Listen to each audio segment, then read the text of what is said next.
Hello guys, been a while. I've been up and down around Wyoming, Colorado, all over the place. I have been pretty busy. Had a little sick spell most of the day yesterday, but Alka-Seltzer Plus and Dayquil knocked it right out. It's Saturday, and I'm probably going to snow tomorrow. We've had some cold days. I had a day here, and while I was here, it was 7 degrees.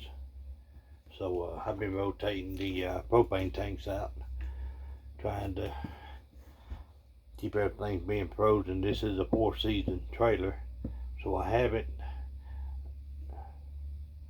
had any water issues per se. I know it was in the 30s when I got back from Casper, Wyoming. I was gone for about 3 days, and of course I turned the water off. I have a line heater, but the water must have been turned off, from the place. I turned the water back on, and there wasn't any water. So, and the sun shines on this side of the trailer. My neighbor, he went to West Texas. No, New Mexico. So, during the summer, it's nice when somebody's parked over there because it blocks most of the sun. But at this point, I hope nobody moves in, because it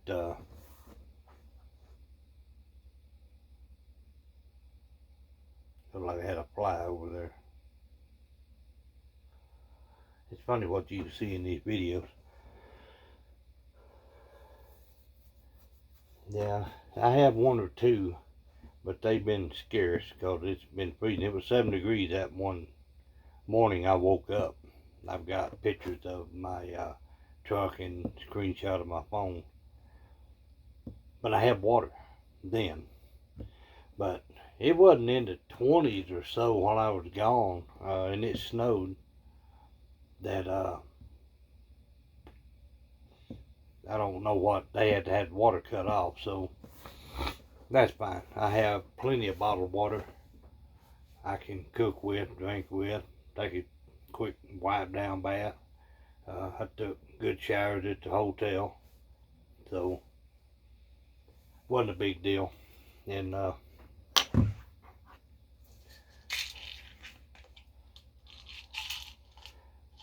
the main thing, a lot of people are skirting their trailers with thick foam insulation.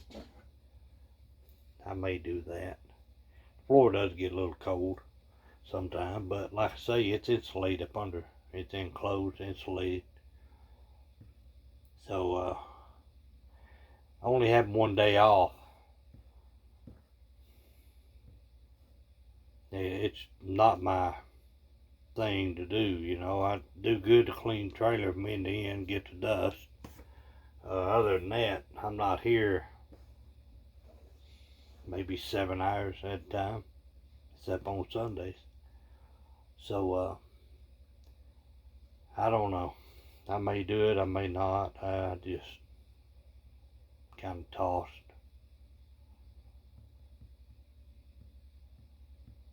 I don't know. I'm thinking about it. But anyway, they're skirting their trailers and stuff. And I don't know what kind, really, if they have 4 seasons or what they have.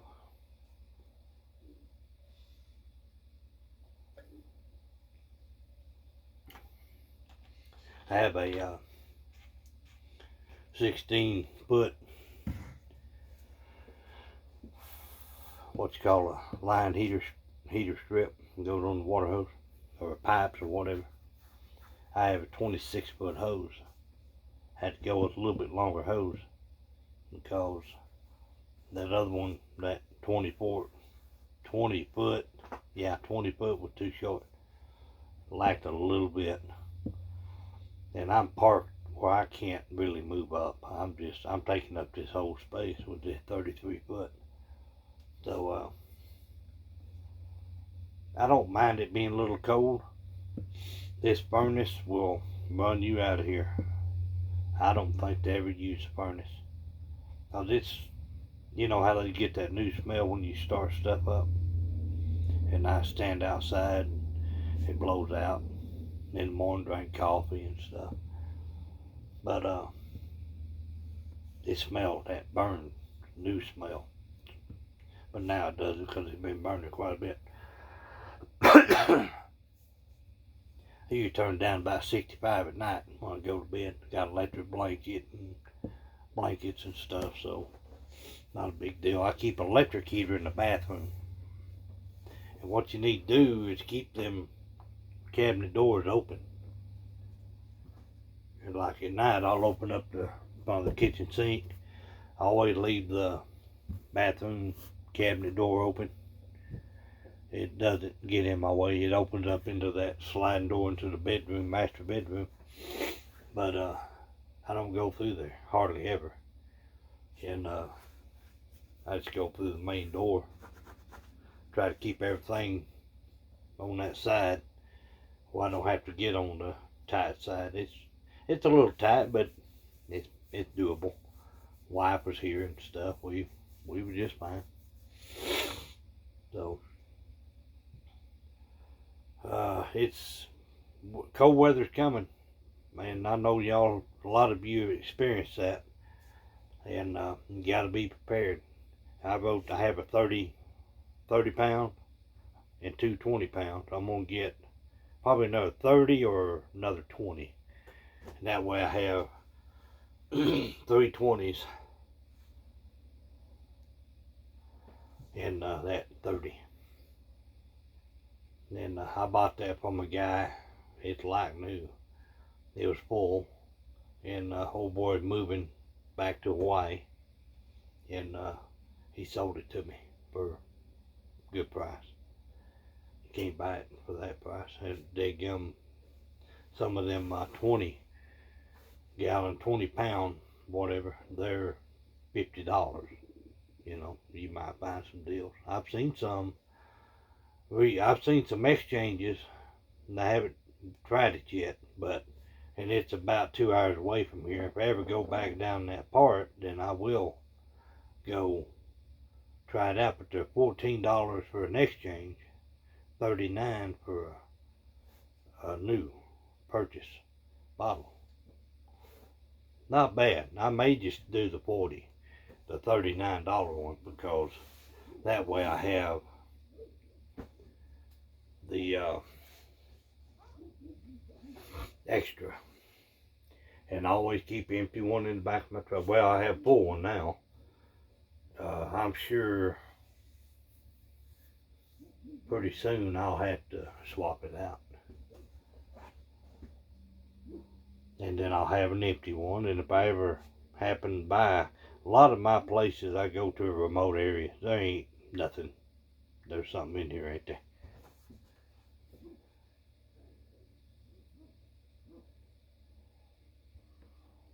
I wonder what that is. Anyway, I go in a lot of remote areas. There's a little store here. They got 1 or 2 bottles in there in the cage. They don't get a whole lot.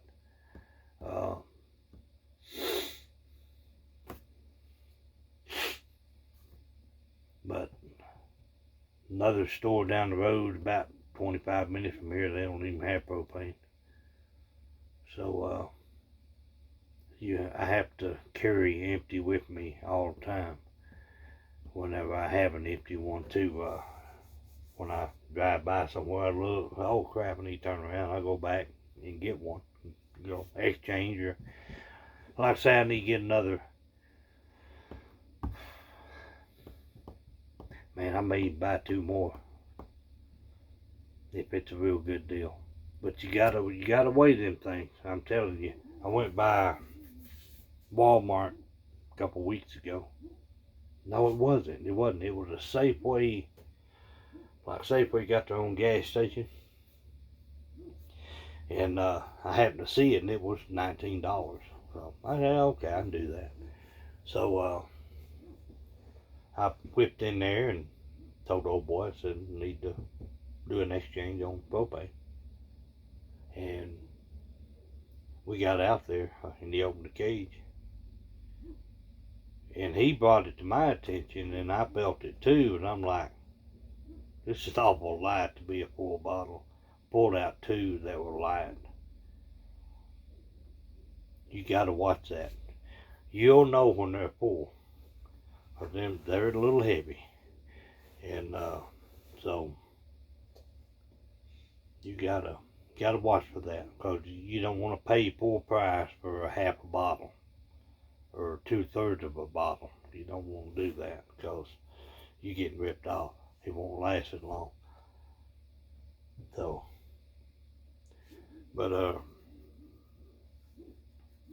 all this bad weather coming in, I stocked up on quite a bit of food, canned food, stuff like that. I do have propane stove. I don't use it that much. I use electric, hot plate, electric skillet, toaster ovens, things like that. I've got all kinds of electrical that are powered by electricity to cook on. And because I want to save my propane. So, but if power goes out, you see my packs. You see what I carry all the time. I got flashlight, I got batteries, I got rechargeable lighting, I've got candles, I've got you name it. So if the furnace by chance doesn't work without electricity, I can just turn the burner on the stove. I can shut up everything back there, camp out in here in the living area, kitchen area, so stay warm. Be prepared, especially in your RV. Don't.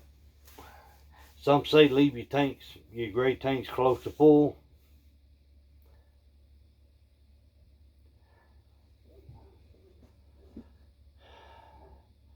I would say if your line that you're going to dump your tanks at, your hose, it freezes up, you ain't going to be able to dump it if it gets full. So empty that thing often. I use the Kim stuff, smell good. I even put it in my black and gray tanks, just to kind of flush it out.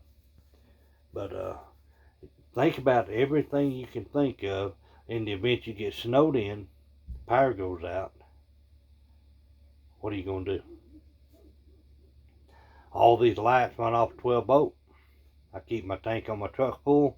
I can back up to the trailer and I can keep my battery charged. And there is something in here. Goodness. It just flew by again. You seen it, didn't you? Weird. I'll get it later. But you got to be prepared. Like I said, I can back up my truck, leave it running. It'll charge that battery out there. Whenever finances get a little better, I want to try to do a 2 battery system. There's enough room for 2 batteries in that front tray. So I'll YouTube it, or I'll call the RV place and make sure I hook it up right. That way I got 2 batteries. I've even got that solar deal. In fact, I got a bigger one at the house. I've been flying back and forth to Texas, so I haven't, I can't. I'm gonna bring this on. This is carry on, big old solar panel, and it's pretty good. I don't remember what it is. It's probably 10 watt, maybe. I guess that's what they call it. But I just hook it up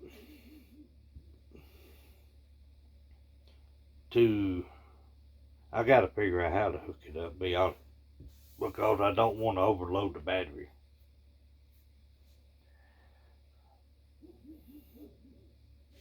There is a terminal up in the front that the battery battery hooks up to. And then that in turn, I'm thinking that it goes through the system that regulates so it doesn't overcharge. So anyway, but that's a lot of things to think of when you're camping, in the RV especially. And keep an eye on the top of the trailer. You know, snow buildup, things like that. You want to make sure you're not getting overloaded. And if it starts to thaw out and stuff, you open up the door, you get dumped on. You know, it's just a lot of things to take into account. There's a lot of different YouTube channels out there that talk about things like this. So I'm not telling you everything you need to do. I'm just saying the information's out there. Look it up. And that way you expand your horizon of knowledge. You go out there, you go on YouTube, you look at different articles, you do this, do that, and you get educated in what not to do and what to do. I'm sure there's going to be some things that I find out the hard way. I think I'm seeing things. But there's things I probably figure out the hard way. I'm not I guess I am, for a year. Over a year. Yeah, been over a year I've been RVing. Been my primary place to stay unless the company sends me out in the hotel. And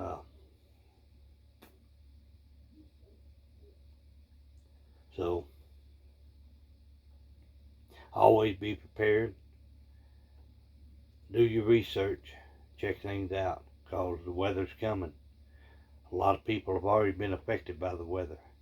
So we need to stay on top of that, protect ourselves, protect our families. And if you're one to help others, you got to help yourself first. You got to take care of your home. You got to take care of your place you stay. I don't call this home.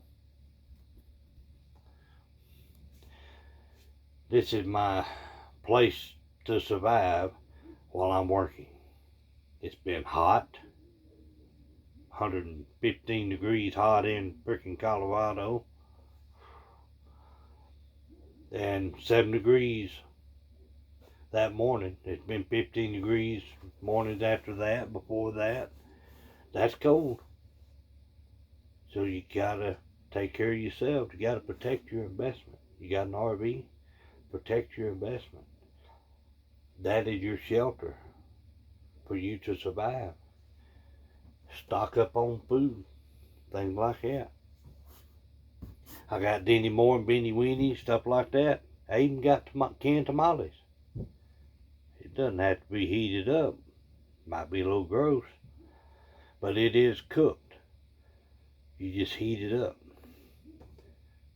Beanie Weenies, ooh boy, that's good stuff. Sardines.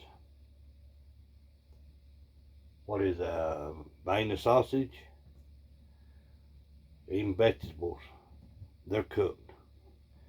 I mean, if it gets that bad, you will eat out of a can. So you can make you take a stove top. Oh shoot, I gotta make me some coffee. That's about out. Take a stove top. You can take this grate off here, and you can make you little makeshift candles. Coke can on YouTube, improvised stoves, using Coke cans. You can put that in the search. Empty can that you cook with, you know, like if you heat up stuff, you can use a candle in there, put your pot up there, and you can heat up some stuff. You might need to cut you out a little spots up here, kind of down the sides, and That way it has air. And just be careful and use it on something like a stove so that you can heat it up. It ain't gonna burn something. Travel trailer will go up in smoke just like that. So you gotta be careful what you put in there. You also gotta have a little bit of air in there. If you're using candles for heat, the burner on the stove where you got propane, you still have propane, it's snowed in, you ain't going nowhere 3 or 4 days to a week, you gotta have some air. You gotta crack a window, something like that. I've got alarms in here. They work off 12 volt as well. Smoke detectors run off a battery. Got 1, 2, bedroom and in here. And believe me, they work.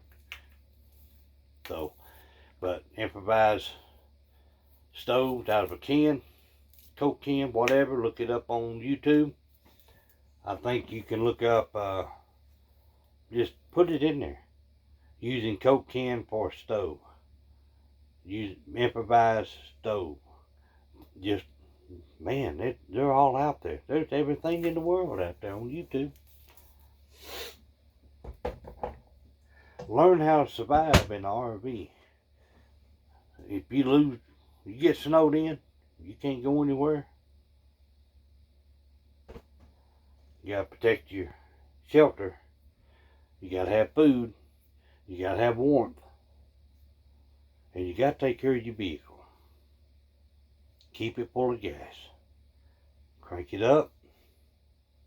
The best thing to do whenever it's real cold, turn the ignition on without starting it and let that current go through there and kind of wake it up. Say, okay, you ready? Leave it on for a minute or two, because that in itself will create a little bit of heat, sending the power from the battery to the components, the starter. So, and then start it up. It's gonna sound like it's gonna go like crazy if it's real cold. Make sure you got some good antifreeze in there. Get some 20, 30 below zero window cleaner additive in there. The lower temp you can get in that stuff, the better. Rain-X got it. There's several different brands out there. I had to use that in North Dakota because 40 below zero, 2017 truck with, I think I had 40 something thousand miles on it then, made all kinds of weird sounds. I mean, it's a new truck. Keep my oil changed regularly. So, you know, it's going to make some noise. So, try to watch for that. Don't let it scare you so much. But if it doesn't go away pretty quick, you might want to kill it. Wait maybe 5 minutes. Try to start again. Because as soon as that thing starts, it's already generating heat inside that engine. So then do it again. So gradually warm it up. I do that. And it worked for me for years. I've been in cold climates and old vehicles. And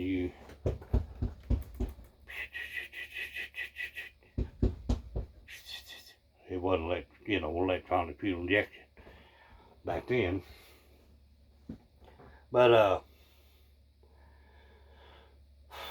just think of what you can do to stay warm, have food, and be safe in the RV. Always do that. So start prepping now if you hadn't been hit yet. It's tempting us, and we may get quite a bit this Sunday. Well, tomorrow they're predicting snow and stuff, so I don't know. So I've got another heat strip. If the weather's good enough in the morning, I'm gonna go out there. I've got it insulated, so I gotta take off that insulation. It's 30 foot long. My hose is 26 foot. So I don't know exactly what I'm gonna do there. I may loop it. I think I'll do that. And then the box out there is 110 plug. So, but I got to do that tomorrow if weather permitting. I got to work on my truck. Got to clean it. I got to clean inside the trailer. You know, do my normal Sunday thing every day. That's got to be an optical illusion because I don't see anything. Might be the angels flying around, not ghosts. Angels are not ghosts. They're our protectors. So, hope everybody's doing good. Think about them things I've just talked about seriously. I'm going to name this one Surviving the Elements in the RV. Get serious about this, people, because you can get hypothermia and you can die trying to get warm up under covers, and it's no fun. You can't do that. I don't want y'all to do that. So protect yourself. If it gets so cold, you keep your exhaust cleared from your vehicle, keep windows cracked a little bit, have the wind blowing toward you or behind you. I mean, on the side of you. You gotta watch for exhaust. You'll die of carbon monoxide poisoning. Use your vehicle to stay warm, but you gotta keep it full of gas. Fill it up. If the onset of frigid weather, blizzard condition, 6 feet of snow, fill your tank up. If you got a big bar, go fill your tank up. If you're near me, I'll fill your tank up. I don't want you suffering. If somebody was around here and said, "Hey, I gotta have some help. I gotta get this thing done," I will be the first one there. I will drop everything I gotta do and go help somebody else. But I'm in a position to where I can stay warm and I can take care of myself. That allows me to go help somebody. So anyway, think about those things. Look up YouTube, improvised stove, using a candle. Get some candles at Dollar Tree for $1. Things like that. Sterno stoves. But you gotta have where are mine at? I got some here. Sterno stove. Got a wax gel, alcohol. Pop the lid, light it. It puts off a lot of clean heat. It's the cleanest burning there is. But you gotta have something to get it above the can so that it can heat a pot or something like that. After you put the lid on it and put it out, let it cool off. Have some bottles of rubbing alcohol. It works. I've done it for years. Bottle of rubbing alcohol. 80 cents, $1 for a bottle. After it cools off, and you put your hands on it, open the lid very carefully, fill it up, not quite to the top, just refresh it, because that gel won't stay in there for a long time. And then let it sit, put the lid on tight, store it in a good place. That way it doesn't spill or anything. Keep it around your stove if you don't have any propane. Or if you want to save your propane, use other ways of heating food up and generating a little heat. Reduce the amount of area that you're going to stay in to the minimum. You may not be as comfortable as you would if you used an old thing, but you don't need to heat the whole thing. There's nothing in that bedroom area that is going to hurt anything for being frozen. It's bedroom. There ain't nothing up under it in there, nothing but storage. Bathroom this way, yeah, I gotta protect that as much as I can. So, anyway, YouTube, you know what to YouTube. 30 minutes trying to keep my videos down.